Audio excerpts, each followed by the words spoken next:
Trigger warning. This video contains scenes of flashing lights. Please refrain from watching this video if you experience seizures when viewing bright flashing imagery. Something came in the mail today, and it's something that I've been looking forward to. Inside this box is the Viltrox Weeylite WE-9 RGB LED ring light. Thank you very much for Viltrox for reaching out and sending this one in for review. So let's get it unboxed, shall we?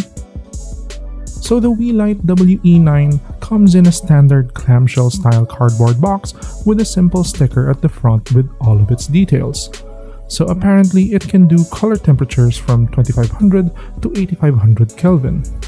It maxes out at either 1050 or 920 lumens depending on the color setting of the light. And it has a maximum power output of 12 watts. Alright, let's get it opened. Upon opening the box, we can immediately see the light in a wax bag held in place by a plastic mold to protect it from bumps during shipping. There's also manuals here, but I am not in a reading mood. Let's set it aside for now and check out what else is in the box. We get an articulated phone holder on a ball head that can be mounted via a cold shoe mount or a standard tripod screw. There's also a mini plastic twist lock tripod that can extend to up to 12 inches in length. That's nice. There is also a ball head mount that can attach to the tripod or the cold shoe mount. This can be used if you want to mount a camera inside of the ring light, not a phone, or if you want to mount the ring light on the tripod and have more control of the angle of the light. And of course, there's a USB-C charging cable. That's it for the accessories. Let's head on over to the ring light itself. So the Weeylite WE-9 RGB has an all-plastic build that has a pretty sturdy build quality. Nothing bends or creaks when I wrench on it, so it's pretty well put together. At the back, we can see that it has 5 vents to keep those LEDs cool, especially during long usage times. There is a cold shoe mount in the middle of the console at the lower part of the ring. There is also a tripod mount at the bottom. Let's take a closer look at this console. First, it has a USB-C 5V in for charging. Then it also has a USB-A 5V out, which acts as kind of a power pass-through if you're using this with a phone. So you can charge both your phone and the ring light while using them. That's a nice touch. We have a power button on the left side, a small 1" by 1" screen, a mode button on the right side, and a depressible knob, presumably for controlling the menu. And that's everything on the console. Let's get this powered up for testing. As we can see, it's already got a full charge of battery. In this first mode, CCT, which means correlated color temperature, it just acts as a bicolor shooting light with measurements in Kelvin. We can see that there's a percentage here for brightness control, and if we want to switch over to temperature control, we have to click the knob to highlight it. Like I said before, it can go from a super warm sunlight 2500K up to a hospital operating theater 8500K. To get to the other modes, we have to press the mode button on the top. The next mode is HSI, which means hue, saturation, and intensity. This is for situations where you want control of the color of your RGB lighting via HSI values. And as we can see here, it has values for power, hue, and saturation.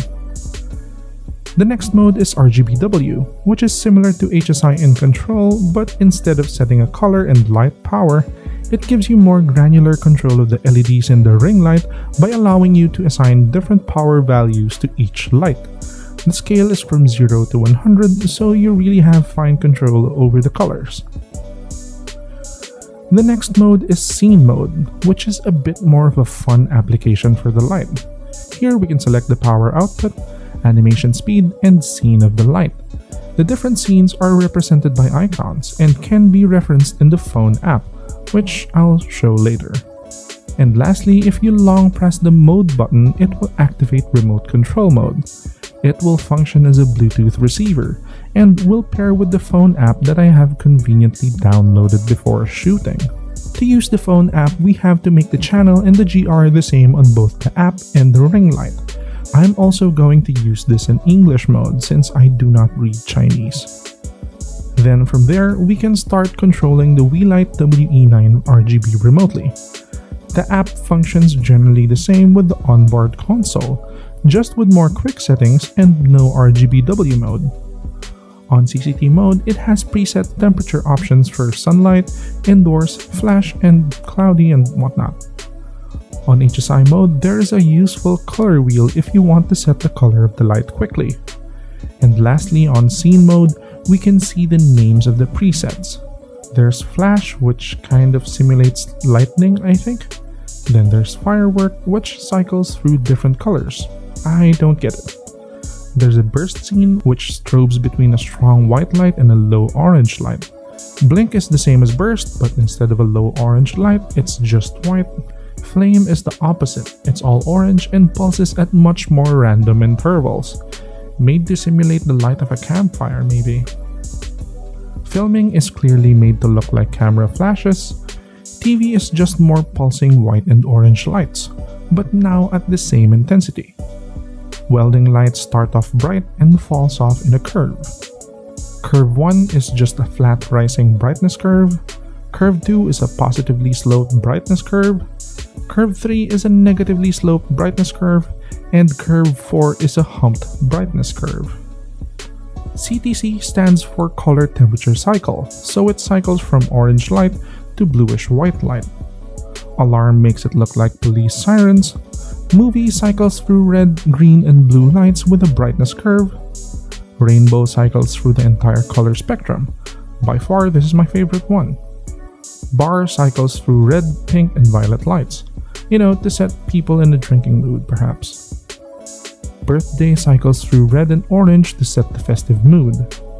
Fairy Tale is orange, yellow, and green. Grassland cycles through green and yellows. Surf cycles between blues and greens. And Aurora tries to capture the aurora lights' purples and blues. Lastly, there are lightning presets for pure red, orange, yellow, green, cyan blue, blue, and purple. Whew, that was a long one. So these are all the scene modes available on the Weeylite WE-9 RGB. Time to test out how it improves my face lighting. Let's go.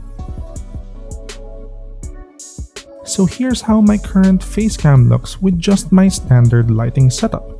This is achieved with one softbox off to the upper side of my face and one light at the back to give me rim lighting. Now here's a setup without both of those lights, just the ring light and the cam in the middle of the light.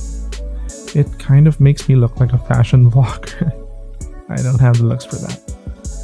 It looks pretty nice this way, but this isn't really my style. Let's mix it up.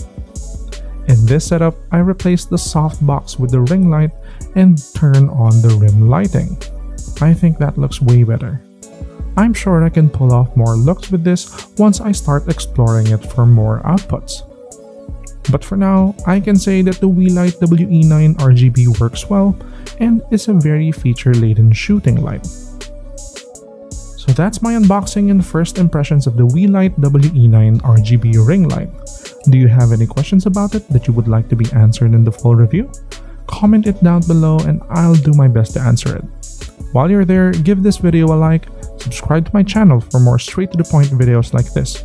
My previous video was my unboxing and first impressions of the Sandmark Pro Light Conference Edition Mini LED light. Have you seen it yet? Go watch it. It's pretty good. That's it. I'll see you guys next time. Bye.